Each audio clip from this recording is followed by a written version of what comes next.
What an extraordinary moment for me to be here with you.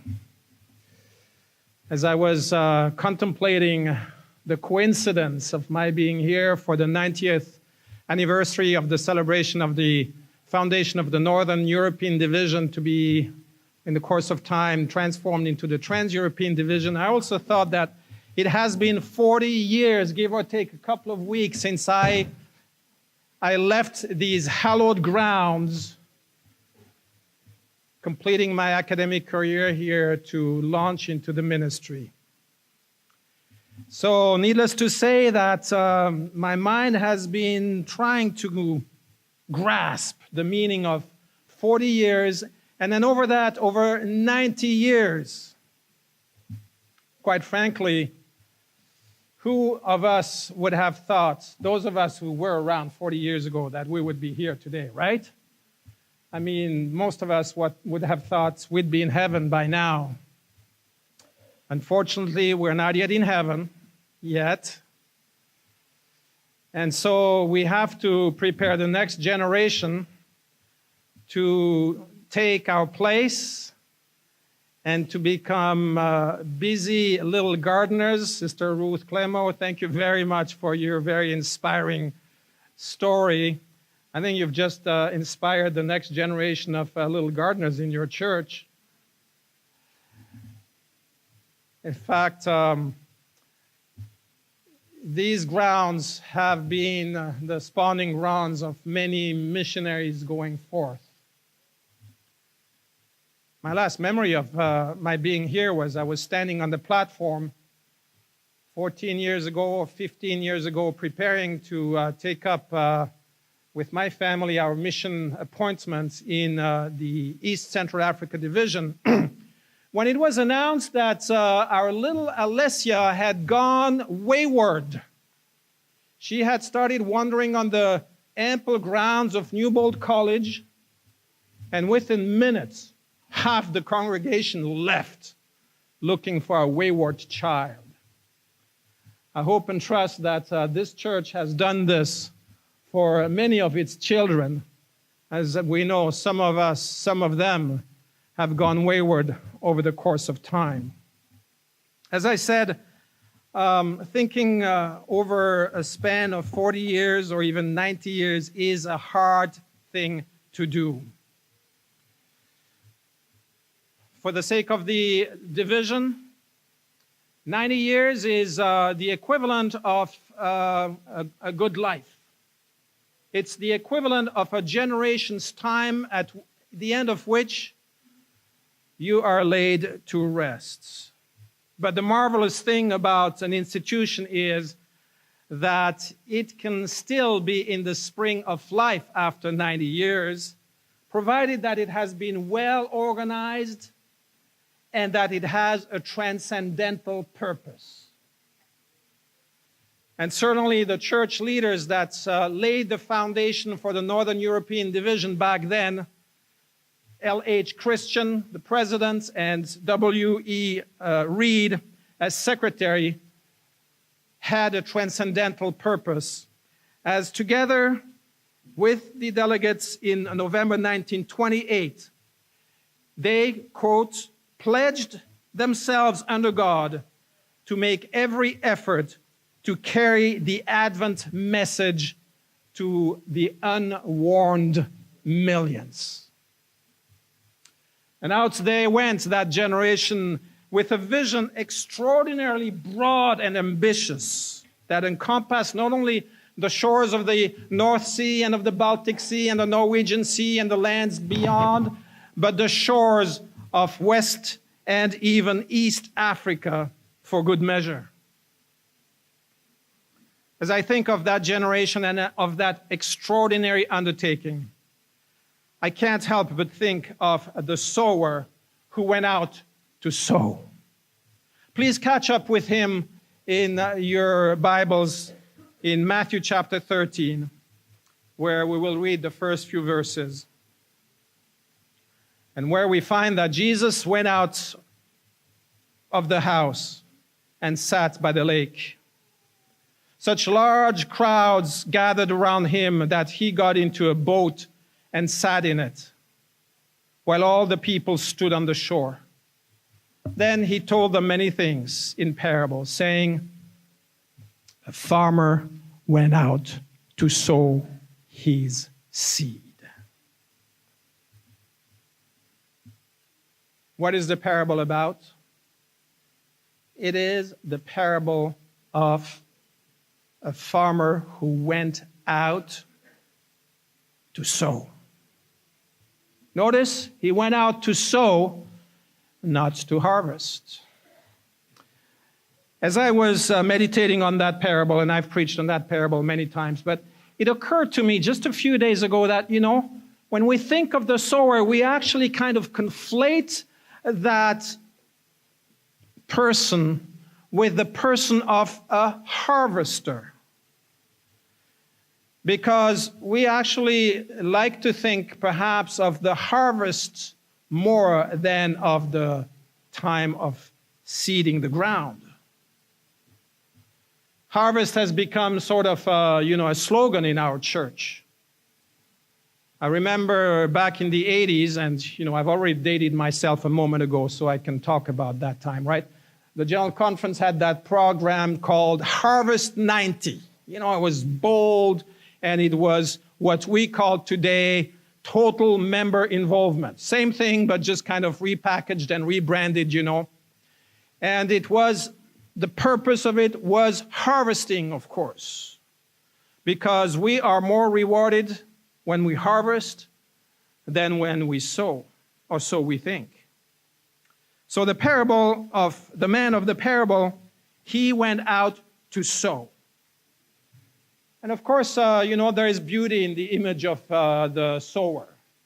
The man who walks out taking his seed out of his bosom and just scattering it abroad. There's this poetic beauty. But there is not so much beauty in the yield that is highlighted here.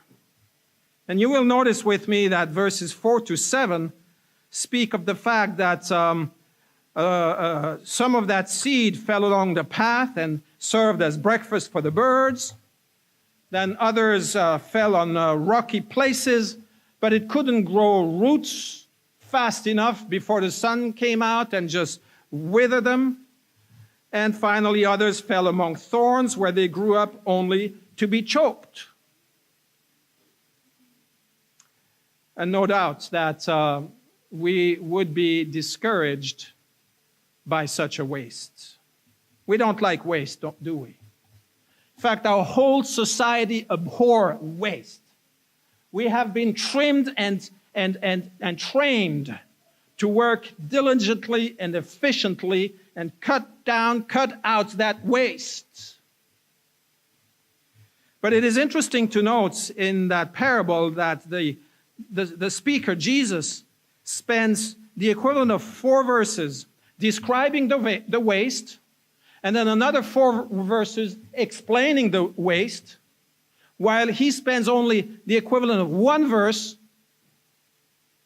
describing the yield and explaining the yield. It is as if Jesus wanted to make a point, and that point is that in God's kingdom, there is a lot of wastes. It just comes with the territory. In fact, waste is what gets you a harvest at the end of the day. Now again, it may be counterintuitive to our generation who has been raised on the mantra, if you want to succeed in life, you have to be focused. Don't waste your time doing this or that. And by the way, since I'm in a community of scholars, don't waste your time on your news feed. Just keep your nose to the grinder, which is your textbook. Or on the other hand, you may also say, well, but there is wisdom in scattering the seed, because it is a well-known fact that if you want to invest, you better not invest and put all your eggs in the same basket, but diversify. Now, Jesus' message is not that the sower was not focused. because he was. He was focused on sowing. He didn't go out of his house that morning to gather wood, to have a chit-chat with his neighbor, to do some shopping, to, to feed his cattle or check on his sheep. No, he went out to sow. The problem was not with the sower, but it was with the field. And plus, back then, the fields were not drawn with a cord. They were sort of fields. Like you have footpath crossing them left and right, and you had stones here and brambles there and thorns there. And so the sower would just go out and just scatter his seed, and the seed would land wherever it would land. So Jesus' message was that the world is actually made of a lot of bad places that don't make for good harvests. Are we together? Well, we in Western Europe should be together, because unfortunately that's about all we know, at least this generation. We know it so well that we've practically forgotten what it means to have a good field, a good soil. It wasn't like that in 1929. In fact, the 35,000 members that made up the Northern European Division baptized in that year 2,200 people, which was a growth rate of 6%. Can you imagine that? The Scandinavian Union had an accession rate that year of 7%. And in the UK, 8%. Please, the church was growing almost explosively. And that was at the time when they already had 8,000 members. It wasn't like they were starting from a very low base. But for that generation to celebrate the explosive growth of the church in these territories was not enough.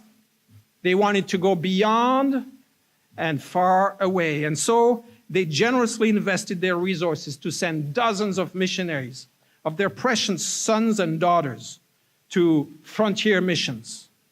And many of them went to some of the most inhospitable places south of the Sahara.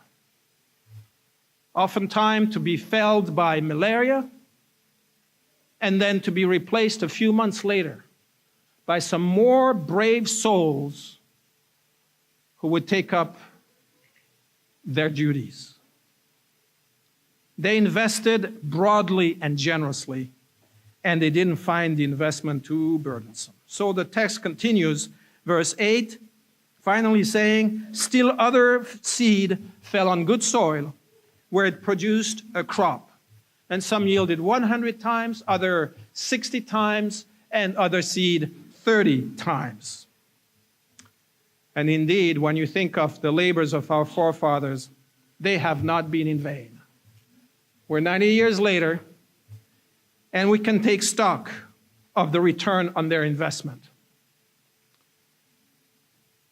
In Kenya and Tanzania alone, which were part of the Northern European Division territory back then. Imagine how big and far that was. Today, there are 1.5 million members. And if we add to this, Uganda and Ethiopia and Ghana and Nigeria, all parts of the territory of the division, we do reach 3 million members today. 3 million members? That's the equivalent of the World Church membership when I was running around here as a student. So that tells you how vast that growth has been. And that time when they started out, well, the whole territory had maybe 3,000 members. So it's multiplied by a factor of 1,000 and not just by a factor of 100, which is the best case scenario that Jesus lays in front of his disciples. But all of this, brothers and sisters, did not happen overnight. Because history and God's story are a long-term thing. We need to think long-term as well. It may run a bit counter to the thinking of this generation, but as a matter of fact, the church is probably the only institution that can afford the luxury of thinking long-term. You know, in a business, a corporation, they hope to be around in 10 years' time, but their strategic planning is for 3 years mostly. It used to be 5 years, but now it's mostly 3 years, and they focus on the next quarterly reports in just a couple of months' time. But we as a church, we're not like a corporation. We're not like a government either. Government thinks about, the next election cycle. It's all about getting reelected. The church can afford to think in terms of generations because we have a vision of eternity. In fact, the owner of the church is eternal. But as I said, for us, and particularly perhaps for Adventists, it's kind of hard to think long term. When I received Jesus in my heart, I was like 17 or 18. I was convinced that Jesus' return was imminent. I mean, the world was already going to hell in a basket back then. Crisis here, crisis in the Middle East. We had the oil shocks that were transforming the way that we had to think about limited resources. But, after a few years, I started thinking, well, maybe around the year 2000. And you may recall that a lot of talk had been on the so-called Y2K bug that was going to crash our civilization and perhaps usher in this coming of Jesus. Well, the year 2000 came and went. And then around 2001 or 2, I started thinking, well, maybe Jesus will come by the year 2020. And now here we are, almost 2020. So what am I to think now? The older one gets, the more, you kind of get perspective. It lets you see farther behind and farther ahead as well. And as we are celebrating 90 years for the division's history, then certainly we should be able to take the long-term view. What am I going to say now? Am I going to say that Jesus is going to come by the year 2020? I don't know. Am I going to say that he cannot come before the year 2050? I don't know either. But there's one thing that I know. And that thing is, there is still a lot of work to be done. In fact, in this region, there's a world that needs to be hearing the message of God's love again. As a matter of fact, it pains our hearts, doesn't it? To think that this region of the world, which was the stronghold of Christianity, sending out missionaries by the dozens, has become so secularized as being called post-Christians. With all the decades that we have in terms of corporate experience, we need to think perhaps long-term more than ever. And so I am reminded, and I wish to remind you at this time, of that text that we read as a scripture reading a moment ago, which we found in Ecclesiastes chapter 11, verse 6, which says, "In the morning, sow your seed, and at evening, withhold not your hand, For you do not know which one will prosper, this or that, or whether both alike are going to be good. As I stopped thinking about this verse, it struck me that it actually, it runs contrary to human nature because, when we go out in the morning to work, we like to come back in the evening to do what? To rest. But the text tells us the opposite. It's evening, but don't think you can rest. So in the history of the church in Europe, perhaps we can say that our forefathers went in the morning and scattered the seed all the way to Africa. 1929 was, so to speak, the morning in the church, whereas 2019 is evening. There was a good harvest in Europe between the wars and even after World War II, and there is a huge harvest in Africa now, but it is evening in the West, and we may be tempted to say, well, let us just rest. Scripture says otherwise. Do not withhold your hand, for you do not know which will prosper, this or that, or whether both alike will be good. It's true that in our secularized countries, the challenges to obtain a harvest are great. Matter of fact, there's no harvest to speak of now. But there are two things that we still can do. The first one is that we still can keep gleaning, because after the harvest comes the time for gleaning. Look out for one ear of corn here and one ear of corn there, one soul there who is still looking, and find those people. Point number two, we have to keep sowing. Certainly, the technology for sowing is not quite that of the August sower that went out scattering his seed like this anymore. But we do have ways to seed the ground today. Oh, we may not stand at the corner of High Street and what's the other street there, downtown Bracknell. Anyway, you know what I'm talking about. You got a brand new shopping mall, by the way, there. You got some traffic. Passing out leaflets and pamphlets may not be that effective anymore.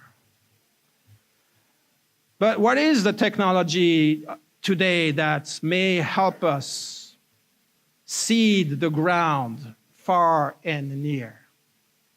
Anybody here say social media?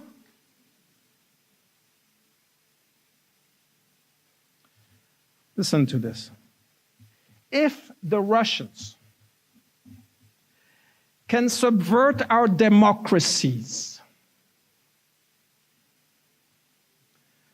through social media,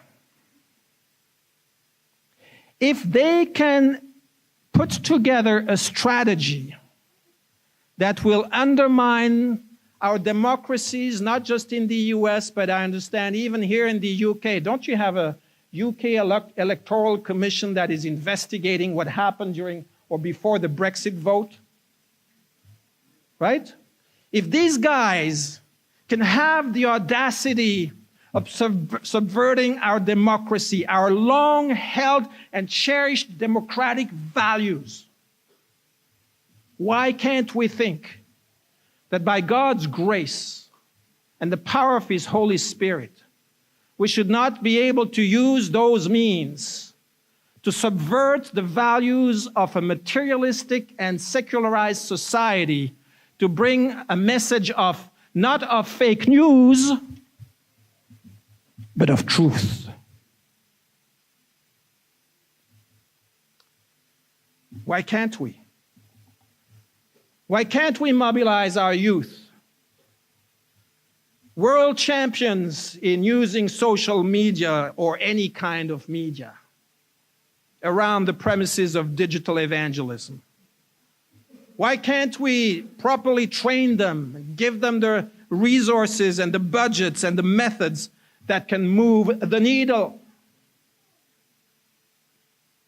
We've got to sow where people are, and people are these days on social media.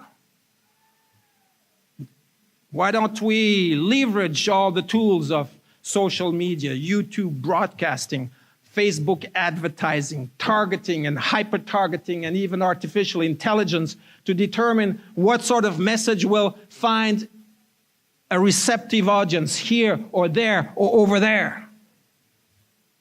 And why can't we learn to develop relationships that are going to be beyond just, click the like button? Relationships that will eventually engage people to think, hey, maybe these guys have something to offer. Well, brothers and sisters, evening has come. And there is a new generation of sowers doing just that. Mostly self-organized and self-ordained digital evangelists, but they are on practically every continent. They have Bible study groups on WhatsApp. I understand some of them have hundreds and even thousands of people who follow Bible studies on WhatsApp. I was thrilled to read in the TED News Bulletin of April the 2nd of this year. I don't know if you saw it. Maybe you haven't. That there's a Polish Adventist YouTuber whose videos resulted in baptisms. His name is Greg Serrata, Polish-American, I believe. And he says YouTube is the best evangelism tool he has ever used. So this guy is a full-time YouTuber who makes Christian videos. His channel is called Bible Flock Box. Can you remember that? Bible Flock Box. Check it out. He's got more than 400 videos, 420 videos and something. He recently surpassed 400,000 subscribers, and there are over 44 million people who have seen his messages. Any pastor out there who can say that much? Oh my goodness, I mean, it's just unbelievable. He was invited by Pastor David Valente, pastor of the Taunton Church, to come from Poland for a very special occasion. And that is that one of his YouTube followers found a connection to the church and decided to be baptized. So Greg Serrata came, gave his testimony. In fact, he had invited his people to come and meet him at Taunton, and 15 people came. He gave his testimony and made an appeal, and 4 people came forward to accept baptism. I mean, it is possible. I recently met another digital evangelist, US-based Justin Quay, who is known on YouTube as That Christian Vlogger. Check him out. He's also he's got more than 400 videos. He's got 80,000 plus subscribers. And let me tell you, these guys are not shy of their faith. I mean, they just tackle, questions and aspects of their faith in a very unabashed way. But we as a church, we need to get organized and to strategize and also to invest some money. Fortunately, we are doing that. The folks of the South American division in Novo Tempo in Brazil, they got 300 to 400 so-called digital evangelists. They do nothing but combine video clips, radio broadcasts, audio clips, social media, and create a funnel that lets them reach people, invite them to join a congregation, make friends, and eventually get baptized. In fact, Adventist World Radio is starting to implement just such a strategy. over the course of the next few years, they are planning to establish what they call centers for digital evangelism. The first one is being set up in the Philippines. I saw the building being built as practically we speak.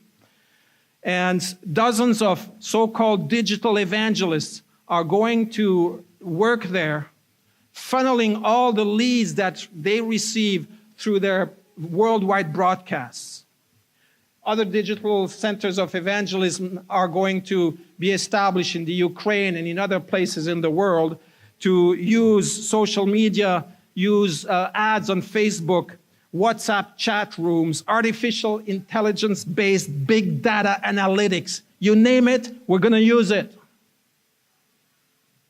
All of this in order to meet people where they have questions, where they're searching, creating some space where they can ask questions, receive prayer support, get resources in the form of videos and study guides, and be referred to people who actually can help them on the ground. And that's us. This is a whole architecture and infrastructure that's begging to be built to lead and support our effort worldwide. Let me give you another example. That one may surprise you even more. Ellen White Center. Does that ring a bell? You have one here. So when I say Ellen White Center, what does it evoke? You think of dusty books on a shelf, of an old prophet. Would you know that the Ellen White Center employs in Washington a man called Darrell Thompson, who caught the vision of what can be accomplished using that resource. So what he's done is that he has uploaded about 20,000 books and documents of Ellen White in 133 languages, and has then worked diligently for years to so-called optimize the website, as in search engine optimization. And then, as he progressed in this, he finally thought for himself, we got to make the Ellen White Center not just a center for our Adventist people, but a center of missionary outreach. He spent a lot of money building up a digital infrastructure that spans the world, so that today, if you take your Ellen White, E.G. White app, and you download something on your app, perhaps you've noticed, but it used to take forever to download something. Today, it's there in a matter of seconds, if not a fraction of a second. So he made a report recently to the board of the Ellen White Center. And I caught up with him just a few days ago to find out, where things were. And here's what he told me. A couple of years ago, they had 30,000 visitors a month on their platform. That's 2 years ago, 30,000. 1 year ago, thanks to his investments, that number jumped to 300,000 visitors. This year, it went to 2 million visitors, unique visitors, not repeat, unique visitors in 1 month. And when it comes to queries coming to our servers, meaning, people would query several times.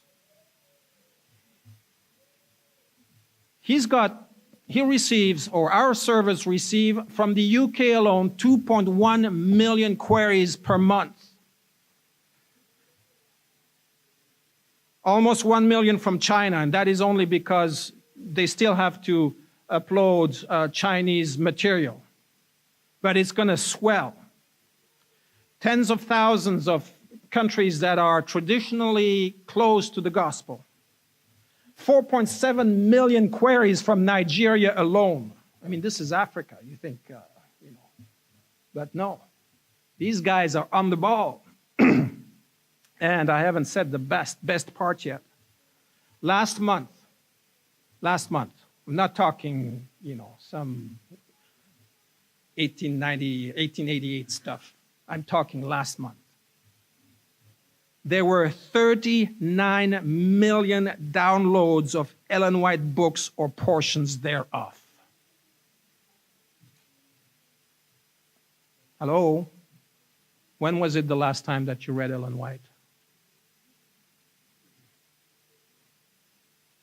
A lot of us think of Ellen White, well, what does she have to tell me? Well, a lot of people think differently. 39 million downloads of portions of Ellen White writings in 1 month.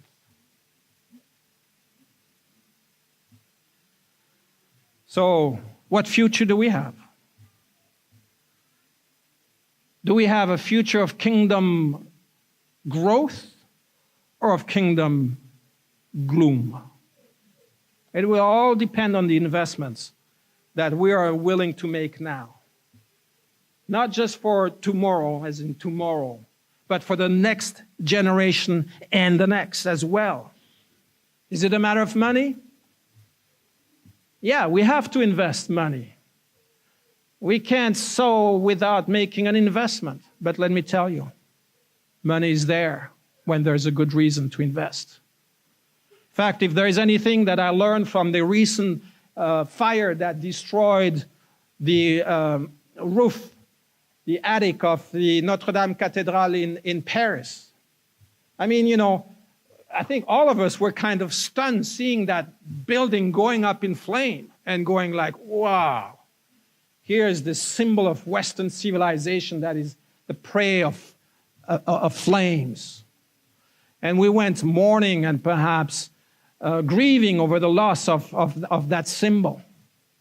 Well, next morning, I was traveling, and I looked on my cell phone, and what did I see?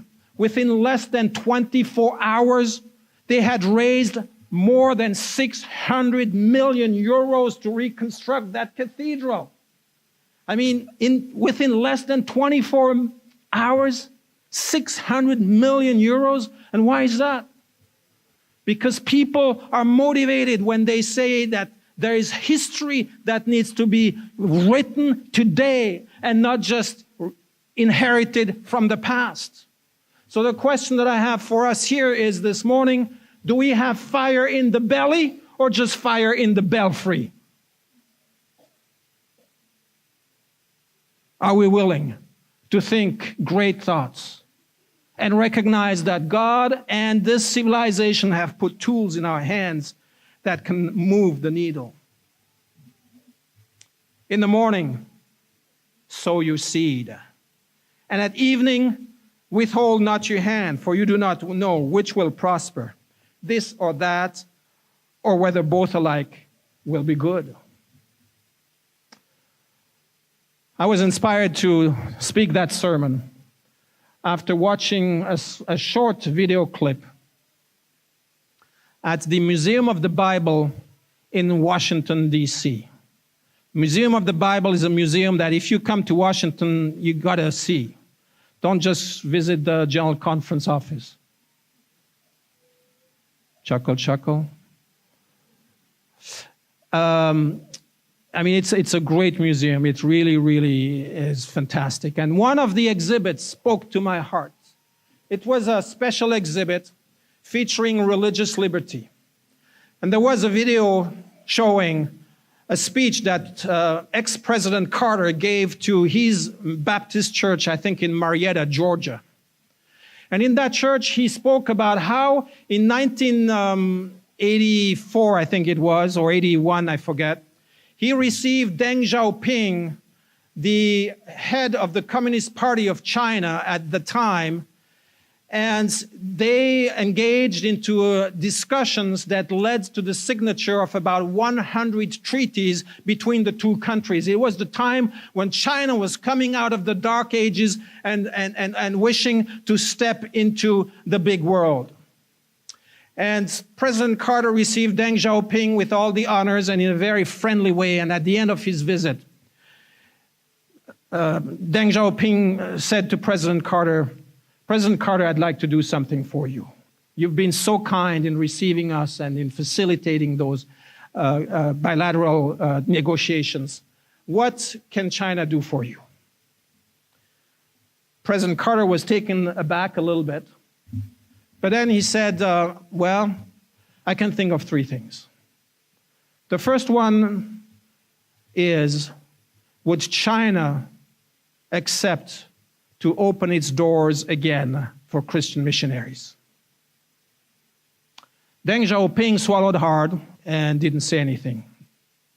But after a moment, he said, what is your second wish? So Carter said, would China accept to print the Bible in its country again? And what is your third wish? Well, would China open up freedom of religion in its borders? Deng Xiaoping said, these are hard things, what you have asked me to do. But let me think about it, and I'll give you an answer tomorrow at breakfast before we head back to China. Next day at breakfast, President Carter asked him if he had thought about his wishes. And Deng Xiaoping said, President Carter, China will not open up its borders for Christian missionaries.